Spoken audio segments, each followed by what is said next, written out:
Assalamualaikum viewers, this is me Naila Tareem and I welcome you all to Javed Publishers। आज हम Kids English Grade 3 Chapter number 12 First Aid Box की exercise को solve करने की तरफ चलेंगे। Take out page number 94 of your book।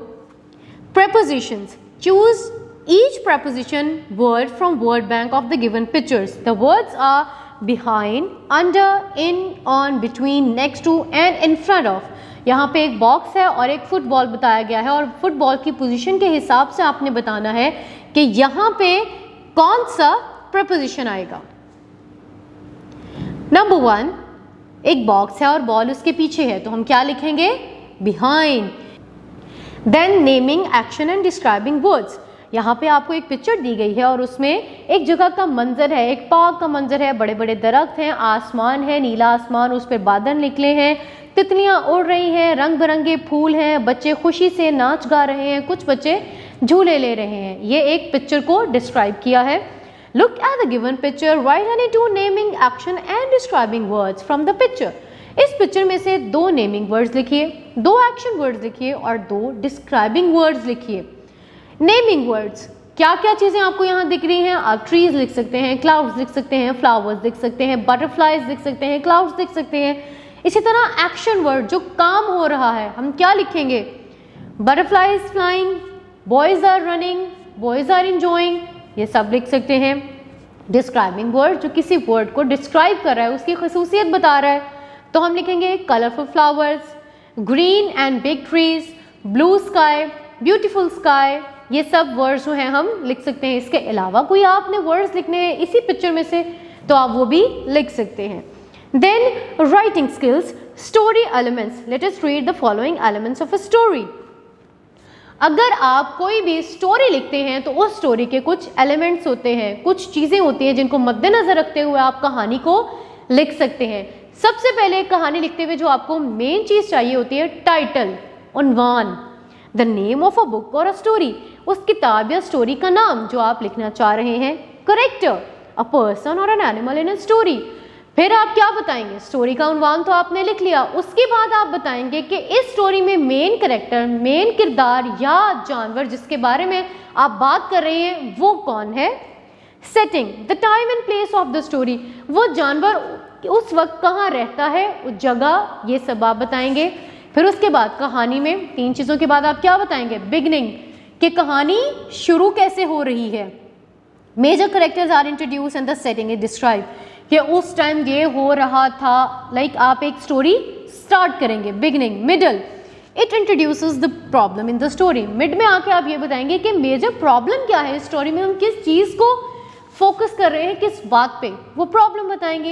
And the third one is ending, it tells us how the problem is solved and the theme of the story. And में हम बताएंगे कि जो मसला हमें स्टोरी में था वो सॉल्व कैसे हुआ और इस स्टोरी का एक थीम जो है, एंड में जो उसका कॉन्सिक्वेंसेस हैं, जो हमने उसका निचोड़ निकाला, क्या अखज़ किया, वो बताएंगे।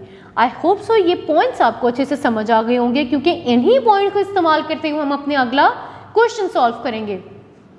Look at the given pictures, right a story on the given topic using above mention elements. यहाँ पे आपको कुछ तस्वीर दी गई हैं, इनको देखते हुए आपने एक स्टोरी क्रिएट करनी है।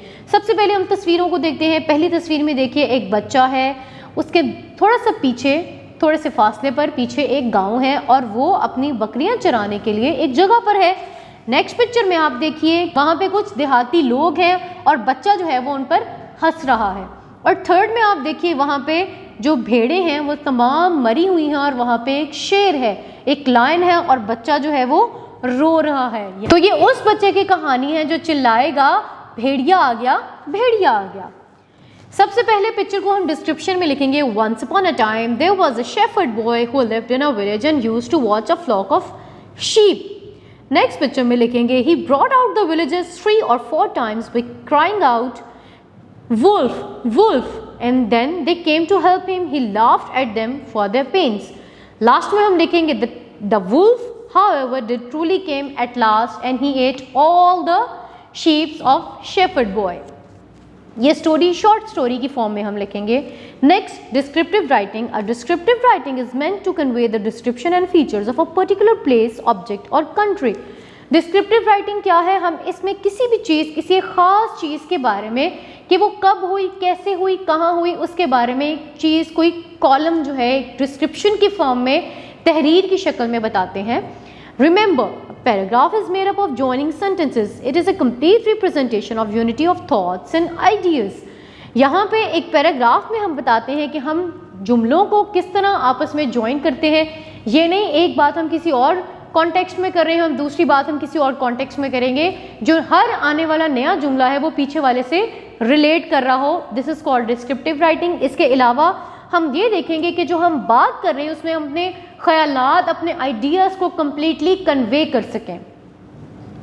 चलिए, right a descriptive paragraph on a given topic. एक टॉपिक आपको दिया गया है माय पेट, मेरा पालतू जानवर। इस पे आप डिस्क्रिप्टिव राइटिंग करिए।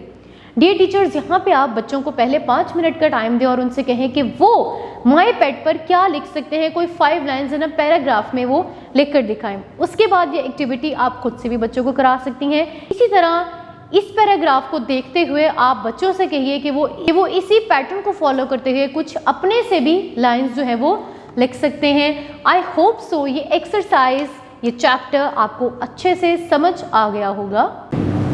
Thanks for watching viewers. अपना बहुत सारा ख्याल रखिए, अपने इर्द गिर्द के लोगों का ख्याल रखें और जुड़े रहिए बोलती किताबों के साथ।